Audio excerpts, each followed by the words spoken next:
Hello बच्चों, मैं Amrita ma'am.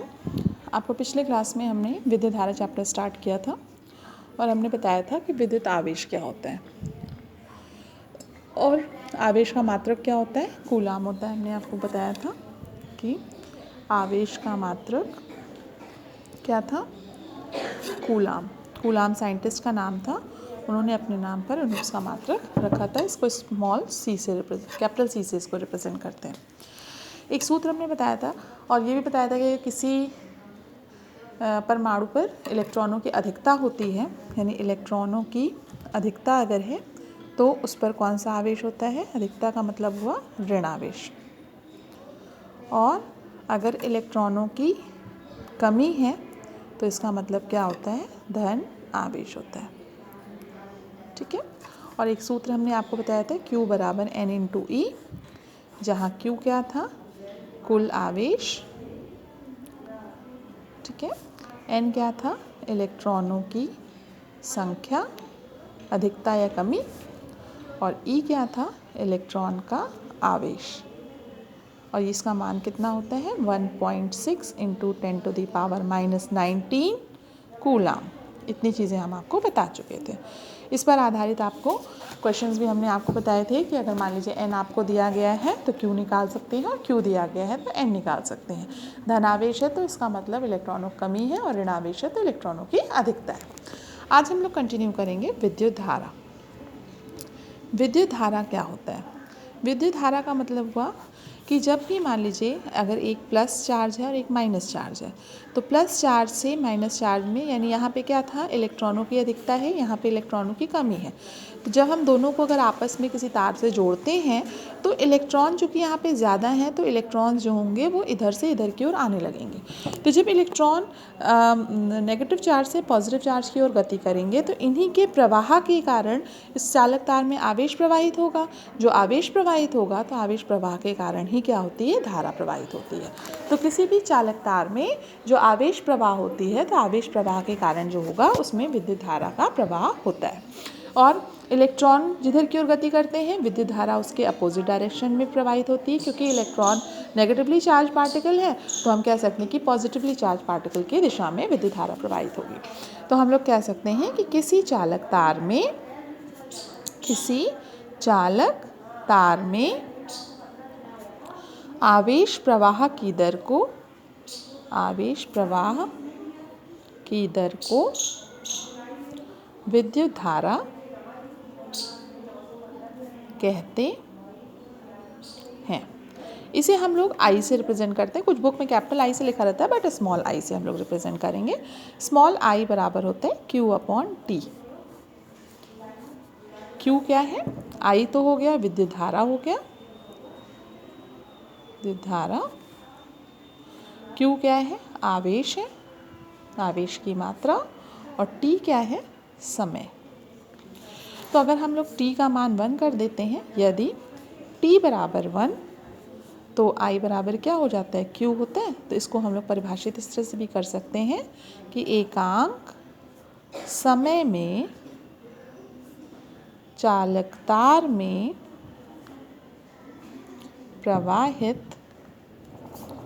आवेश की मात्रा को विद्युत धारा कहते हैं। अच्छा, अब इसमें आप देख सकते हो कि अगर हम लोग इसका मात्रक निकालें तो हम क्या कर सकते हैं,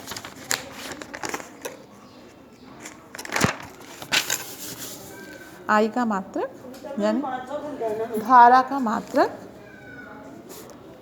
विद्युत धारा का मात्रक अगर हमें निकालना है तो हम लोग कैसे लिख सकते हैं, I का मात्रक बराबर Q का मात्रक बटे T का मात्रक। Q का मात्रक क्या होता है, कूलाम होता है, तो कूलाम प्रति सेकेंड, जिसे हम लोग क्या कहते हैं, एम्पियर कहते हैं। यानी 1 एम्पियर जो होगा वो 1 कूलाम बटे 1 सेकेंड के बराबर होगा। तो अब यहाँ पे हम लोग 1 एम्पियर की परिभाषा लिख सकते हैं। 1 एम्पियर की परिभाषा अगर लिखनी है तो यदि किसी चालक तार में 1 सेकंड में 1 कूलाम आवेश प्रवाहित हो, 1 सेकंड में 1 कूलाम आवेश प्रवाहित हो तो उसमें प्रवाहित धारा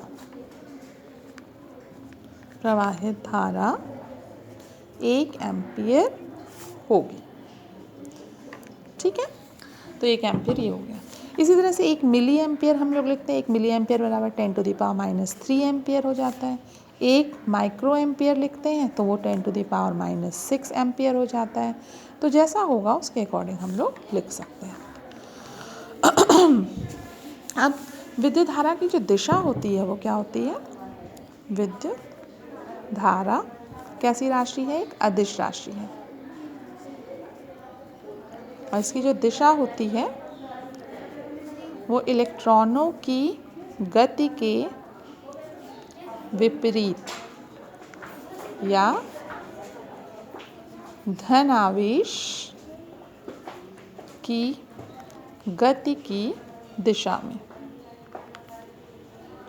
तो अब आप मान लीजिए कि इधर से A से B की ओर आपके इलेक्ट्रॉन जा रहे हैं, इलेक्ट्रॉनों की गति की दिशा ये है, तो विद्युत धारा की दिशा क्या हो जाएगी आपकी?